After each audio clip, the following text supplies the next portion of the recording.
जी, कैसे हो सारे भाई साहब। Super Sunday. खैर सारा ही पल परमात्मा का है, हर पल ईश्वर का है। लेकिन चलो कोई बात नहीं, संडे की आपको इंतज़ार रहती है। आप उठोगे तो मेरा मैसेज सुनना सर। आप सर थोड़े दिन की तकलीफ़ है बस। थोड़े दिन आपको अपने मन को समझने में, ध्यान में बैठने में थोड़ा जोर लगेगा, अपने विचार को काटने में, क्योंकि अभी हमारा मन बाहर की तरफ बहुत ज़्यादा चिपका हुआ है, तो विचारों में खो जाता है और अपना कोई संकल्प है नहीं, अपना कोई दृढ़ संकल्प जीवन के प्रति, अपना कोई निजी स्वभाव अभी बड़ा हुआ नहीं, तो मन की सत्ता ज़्यादा बड़ी है। तो इसीलिए हम परेशान होते हैं, क्योंकि मन हमें जैसे घुमाता है हम घूमते रहते हैं। लेकिन जब जब आप निरंतर कुछ दिन प्रयास करेंगे और आप देखेंगे कि आपकी मत, आपकी समझ, आपका संकल्प, आपका विधायक भाव, आपके ईश्वर की दृष्टि, परमात्मा का आशीर्वाद जब आपको मिल जाएगा कि भाई ईश्वर का स्वभाव क्या है, सच चित्त आनंद, जब आपको अंदर से बिलीव हो जाएगा, पूरा एक मत हो जाएगा, एक मत कि भाई सत्य के पथ पे चलना है, ईमानदार कोशिश करनी है, स्वीकार करना है अपनी गलतियों को, अकेले में अपने से बात करनी है। ये पहला प्रोसीजर है, पहला फर्स्ट स्वाध्याय। खुद से बात करनी है कि यार मैंने ये काम किया, लेकिन काम करके मुझे रस तो आया ही नहीं, मज़ा तो आया ही नहीं, और ये कैसा काम कि मुझे सुख मिला, दूसरे को दुख मिला।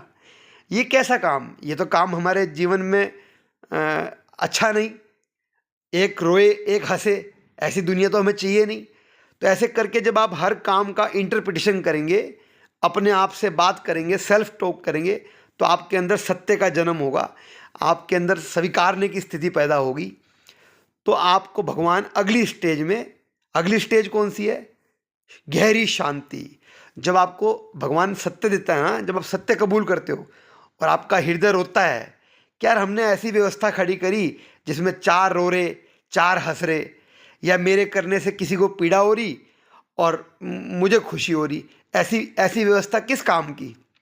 और जब आप अपने कर्मों पे आप निरंतर वॉच करते हो, अपने आप से बात करते हो, और बात करते करते ये महसूस करते हो कि यार मैं खुश तो कभी हुआ ही नहीं, प्रत्येक पल मुझे आनंद तो मिला ही नहीं, संतोष का भाव तो है ही नहीं, सेटिस्फैक्शन नहीं है मेरे पास, तो ऐसी कहाँ कमी रह गई हमारे काम में, कहाँ कमी रह गई। आओ देखो और सुधार करें।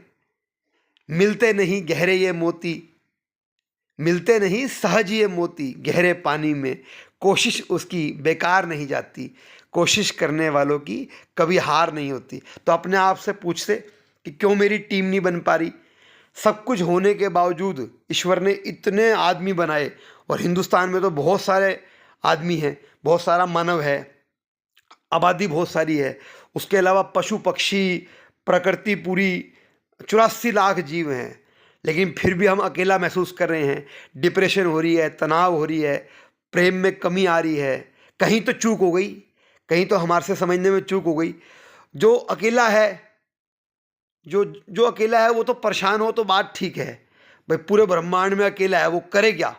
लेकिन हमें तो लाखों करोड़ों जीव दिए गए साथ में, कुत्ते बिल्ली जानवर से लेके पक्षी, पेड़ पौधे, सूर्य, जल, अग्नि, आकाश, ब्रह्मांड पूरा हमारे लिए, हमारे साथ है। और इतने जीव, आपके रिश्तेदार, पापा मम्मी, परिवार, बच्चे, दोस्त यार, इवन के जो भी इंसान आपके साथ जुड़ता है, चाहे वो रोड पर चल रहा है, सब भगवान का दिया हुआ है। तो सब कुछ होने के बावजूद भी कहाँ कमी रह गई, देखो और सुधार करो। जब आप ये अपने आप से बात करोगे तो आपको जीवन में गहरी शांति आएगी और समझ पैदा होगी। इसको बोलते हैं आत्मज्ञान। सबसे पहले क्या किया हमने, सेल्फ टॉक थेरेपी, अपने आप से बात करनी शुरू करी, तो हम धीरे धीरे आत्म सुझाव की तरफ बढ़े। पहले अपने आप से बात करी, सेल्फ टॉक, आत्म बात, अपने आप से बात करना, फिर आत्म सुझाव, अपने आप को सुझाव दिया कि कहाँ कमी रहेगी, देखो और सुधार करें।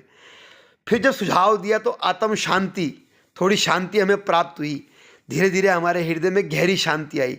तो आत्म शांति के बाद में परमात्मा ने हमें आत्म ज्ञान की तरफ मोड़ दिया। शिव त्रिकालदर्शी, गहरी जागरूकता, साक्षी भाव।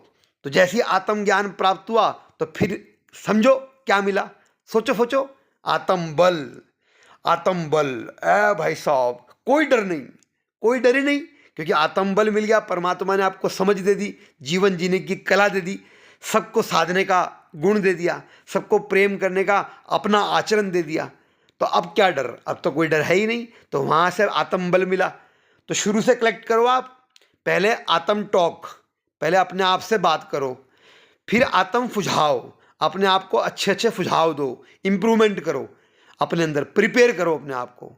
फिर आत्म सुझाव के बाद में आत्म शांति आपके अंदर आएगी। जब शांति आएगी तो लिसनिंग और लर्निंग आपको भगवान देगा, समझने और समझने का खेल देगा आपको सारा। तो जब समझने का खेल देगा, जब आपका मन निर्मल हो जाएगा, गंदगी छट जाएगी, तो आपको समझ रूपी भगवान शिव आत्मज्ञान के रूप में मिलेंगे, आत्म बल के रूप में मिलेंगे। और फिर इन सब का विलय अंतिम में सत्य, सत्यम, शिवम, सुंदरम, इन सब चीज़ों का विलय आपका प्रत्येक पल के परमानंद, परम आनंद की अवस्था में आपका विलय हो जाएगा। कुछ कहने के लिए, सुनने के लिए बचेगा ही नहीं। एवरी मोमेंट इज प्लेजर, संतोष का भाव, इसको बोलते हैं आत्म संतोष। बस तेरा तुझको अर्पण